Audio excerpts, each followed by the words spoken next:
Hello আমার family members, কেমন আছো তোমরা? আশা করি সবাই খুব ভালো আছো আর আমিও খুব ভালো আছি। আজকে নিয়ে চলে আসলাম তোমাদের আমার কাকার বউ ভাতের ব্লগ 5। তো দেখো, আমি একটু নর্মাল করে সবাইকে একটু সাজিয়ে দিয়েছি। কেমন লাগছে অবশ্যই তোমরা জানিও। আর আমি খুব একটা বেশি জানি না, তো যতটুখানি জানি তোমাদের সাথে সেটুখানি আমি শেয়ার করলাম। আর এদেরকে আমি সাজিয়েছি, তো কেমন লাগছে তোমরা জানিও। আর ওরা খুব খুশি হয়ে যায় আমার কাছে সেজে। ওরা নিজেরাও বলছিল যে আমাদেরকে একা একা সাজতে হতো, ওরা অনেকটা কিছু জানে না। তো আমাকে বলছিল যে তুমি একটু জানো, আমাকে একটু বলে দাও। তো আমি বললাম অতটা ভালো জানি না, যেরকম পারবো সেরকম করে দেবো।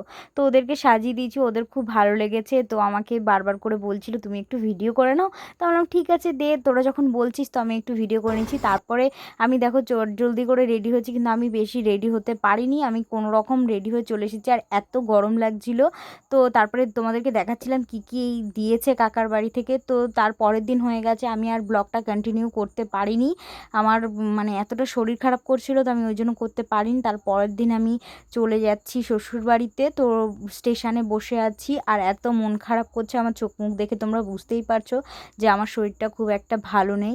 আর মনটাও খারাপ লাগছে, যেহেতু কদিন খুব আনন্দ করছিলাম, তারপরে বাড়িতে চলে আসবে এই জন্য। তারপর আমি বাড়ি চলে এসেছি, আর বাড়িতে এসে দেখো প্রচণ্ড মেঘ করেছে। তো আমি একটু ফ্রেশ ফ্রেশ হয়ে নিয়েছি, হয়ে নিয়ে দেখছি এত মেঘ করেছে। তো আমি ভাবলাম একটু ছাদে যাই। তারপরে ছাদে গিয়ে তোমাদেরকে দেখাচ্ছি, দেখো কি হাওয়া দিচ্ছে আর এত সুন্দর লাগছে।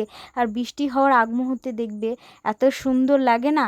এবার আমি একটুখানি হাঁটাহাঁটি করছিলাম, আমার মনটাও ভালো ছিল না, যেহেতু বাপের বাড়ি থেকে চলে এসেছিলাম, একটু মনটা খারাপ ছিল। কদিন সবার সাথে একটু আনন্দ ফুর্তি করছিলাম, সবাই রিলেটিভরা একসাথে ছিল।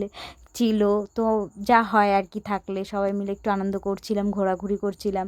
তারপরে বৃষ্টি চলে এসেছিলো, এত তো সন্ধে হয়ে গেছে। তারপরে দেখো এই মাছটা ভাই ধরেছে, ধরে তারপরে ওকে ধরতেই পারছে না। তো খোঁজ দিয়ে ধরার চেষ্টা করছিল, বাড়ির সামনে চলে এসেছিল। তারপর আমরা রাতে খেতে বসে গেছি, ভাত, কচু দিয়ে আলু দিয়ে, চিংড়ি মাছ দিয়ে তরকারি, সোয়াবিন কষা, উচ্ছে আলু ভাজা আর স্যালাড। তো আমরা এই দিয়ে খেয়ে নিচ্ছি। এখানেই আমি বিদায় জানাচ্ছি। তোমরা ভালো থেকো, সুস্থ থেকো সবাই। Tata, bye bye. আবার নতুন কোনো ব্লগে দেখা হচ্ছে তোমাদের সাথে।